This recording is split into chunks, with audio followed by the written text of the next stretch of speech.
Quel litige aujourd'hui vous dénoncez? Alors c'est une procédure judiciaire contre un promoteur immobilier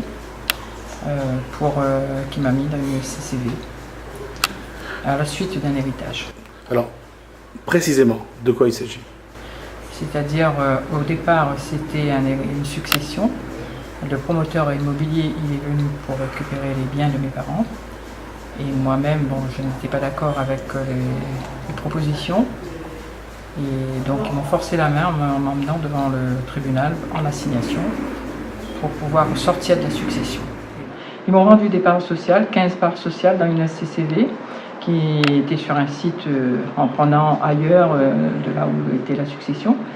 Et ils m'ont demandé de l'argent de la succession pour pouvoir faire démarrer un programme de vente de logements, de 93 logements et de 10 commerces.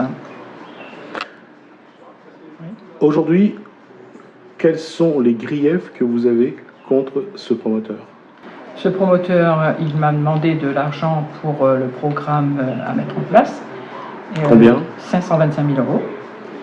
Et qui provenait de la vente des biens de mes parents.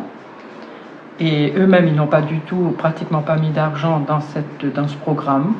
Et par contre, ils ont détourné les lois, contourné les lois plutôt, pour pouvoir bénéficier de tous les avantages, de tous les bénéfices. Et ils ont mis la SCCV en déficit. À votre avis, est-ce que vous savez quel est le montant d'argent qu'ils ont détourné en contournant la loi? En contournant la loi, déjà, il y avait le bénéfice qui était prévu à 16 000 euros par part sociale. Eux, ils étaient à 70 parts sociales et moi à 15 parts sociales. Et moi, je suis en perte et c'est moi qui leur dois des sous. Donc, rien que pour les parts sociales qu'ils récupèrent sur moi, il y en a pour plus de 200 000 euros. À ce jour, combien vous avez perdu dans cette affaire? J'ai perdu dans cette affaire. Pour l'instant, je suis en train de me battre pour récupérer mon argent, mon apport. Il reste 62 000 euros d'apport et puis des intérêts de retard, parce qu'il y a eu entre-temps une procédure où j'avais réclamé à être remboursé de mon apport et le tribunal avait décidé de donner une provision. Et cette provision était de 462 000 euros et là-dessus, ils avaient un délai à respecter. Le délai n'étant pas respecté, il y a la loi au taux légal, il y a des intérêts qui tombent et ils n'ont pas voulu non plus me payer ces intérêts. Donc, pour les intérêts, il y en a pour 21 000 euros, 62 000 euros. Donc, je perds déjà plus de 82 000 euros en perte.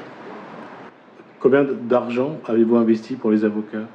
Pour les avocats, donc j'ai investi 27 000 euros au départ.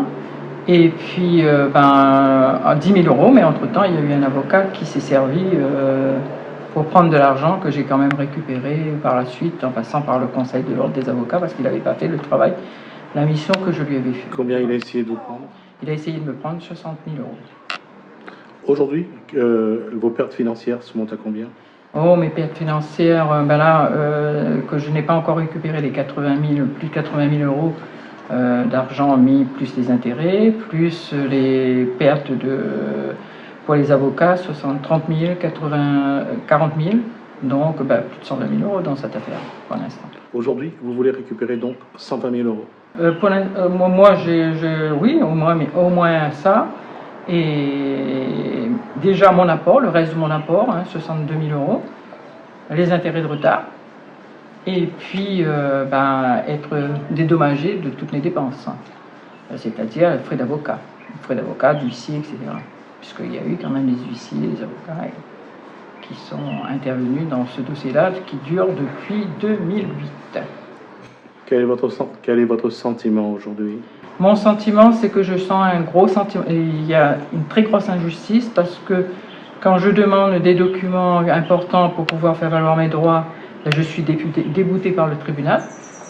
Je demande à être remboursée, à être payée de mes frais, de mes intérêts. C'est très difficile parce que ils se sont mis en PAT et en même temps ils veulent pas payer et en disant que c'est pas normal, que n'ont pas à me payer. Ils tournent autour en disant qu'il y avait des péages dans la SCCB, ça m'incombe, les péages de la SCCB, etc. Et là, ils ont mis en déficit, en liquidation judiciaire. Et là, je suis au pénal, je suis obligé d'aller au pénal pour faire régler le problème. Et au niveau de la justice, j'ai bien l'impression que si je tape pas un petit peu du poing, je m'en sortirai pas, quoi.